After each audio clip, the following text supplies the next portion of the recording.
The zoom command is actually a simple tool to use, but it is difficult to a degree.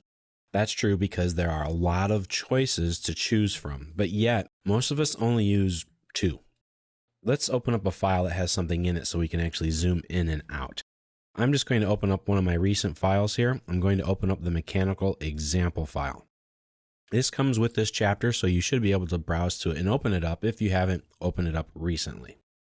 Now, the zoom command is the act of moving closer or farther away from your drawing data in order to get a different view.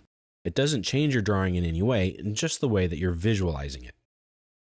Now, there are many different ways to zoom. If you go to the ribbon and you go to the View tab, you should have a Navigate panel on there. If not, right-click on the panels. Don't right-click on any of the commands, just on the panels somewhere. Go to Show Panels and go to the Navigate button. It should have a check mark. If it doesn't, click it and it will open up the Navigate panel. Now, you have a lot of zoom commands available to you here. That's right here. By default, mine is saying Extents. But if I click on this little flyout arrow, you can see here that I have several different zoom command options. There's Zoom Extents. If you click that, it will zoom out or in depending on where it needs to go. It will zoom in such a way so that it will fill the extents of your drawing area with the extents of your line work. So all of your line work will be exposed and will fill up your screen. That's a really great tool, and I like Zoom Extents a lot, and I use it often. Another option is the Zoom Window.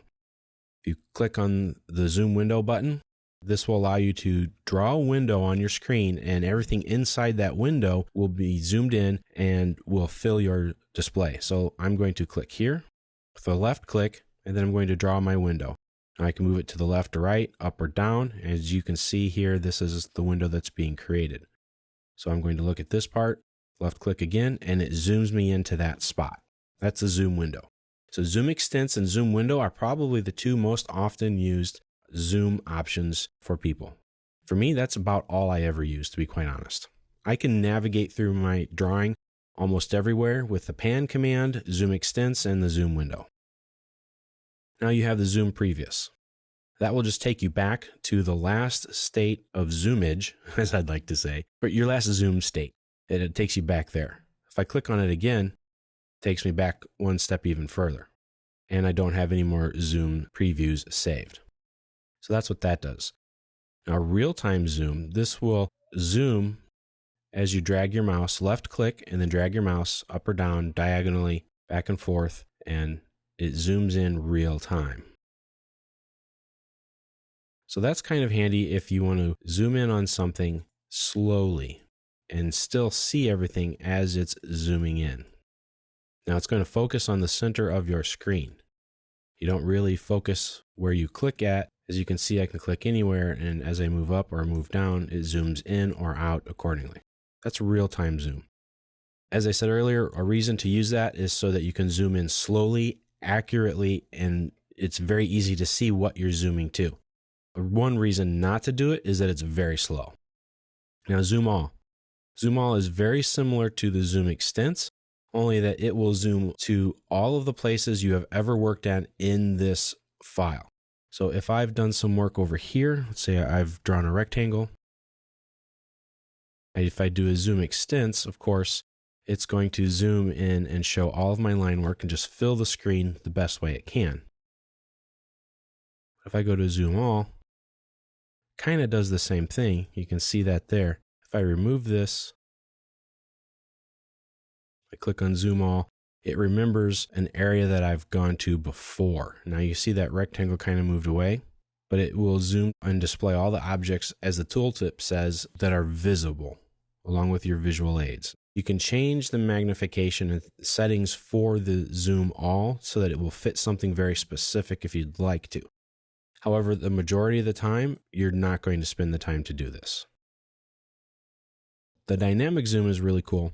This used to exist before we had the Zoom Extents and Zoom All. If I click on dynamic zoom, it does a zoom all essentially, and then it gives you this window. Now, if I left click and slide left or right, it shrinks or increases in size the size of that window.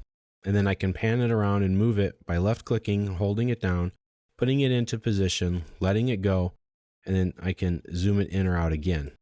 And when you're done, just press enter and it zooms in to that spot. So let's say I'm zoomed in really closely to this circle, but I need to zoom into something in the side view. Well, that's where dynamic zoom comes in handy. It kind of zooms all the way out, and then I can take my window, move it over there, left click to kind of pick where it is, and press enter, and it zooms in there. So it's one command that does two different zooms. It's a zoom out, and then it's a zoom in. That can be very useful and very helpful so that you can get to wherever you need to. Scale will zoom by a specific scale factor. I typed in 2 there, and I'm going to type in 6. If I type in 9, it keeps zooming in. If I scale to 0.5, it zooms out. So if your zoom scale factor is greater than 1, it's going to zoom in. If it's less than 1, but greater than 0, it will zoom out. If I click center and then pick another line, it zooms into those two lines, kind of like the zoom extents, but it just extends into those two lines and then puts the middle of that right in there. Let me try that again, except this time I actually click on something there. It goes like that. See, it kind of zooms it in and centers it. So in a way, it's a little bit like the zoom window, but with a diagonal line. Now the zoom object is quite simple. You select the object, press enter, and it zooms into that object, filling the screen with that object. So if you want to see something very specific, that's a really great zoom tool to use. And then you have zoom in and zoom out. This just zooms in just a little bit, and zoom out, zoomed out just a little bit. So you can see here the zoom command is very complicated. You have a lot of options available to you. Now you can get to these on the ribbon, or you can get to them on the command line. Just type in the word zoom, press enter, and you have all of your options right here on the command line. Just pick the one that you want and perform the zoom command. Now, another way to zoom in is with your scroll wheel. You just zoom in or zoom out just by scrolling your scroll wheel. And then if you pan around with that same wheel, you can get to just about anywhere in your drawing just by doing that. 95% of the time or so, I'm going to say that's exactly what I do.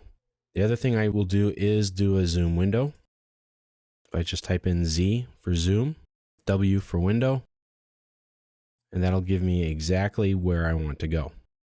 Now, another quick way to perform a zoom is a zoom extents, and that's also with the scroll wheel. Double click on your scroll wheel, and that performs a zoom extents. So between the zoom extents and then the scroll wheel zooming in and out, and then the scroll wheel being able to pan, that's about all I ever do. I hardly ever go to the zoom command.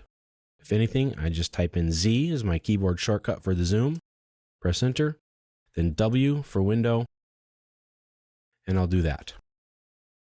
So as you can see, the zoom command gives you a lot of options. It's very complicated that way, but there are a couple of very simple tools that you can use for almost all of your zooming needs.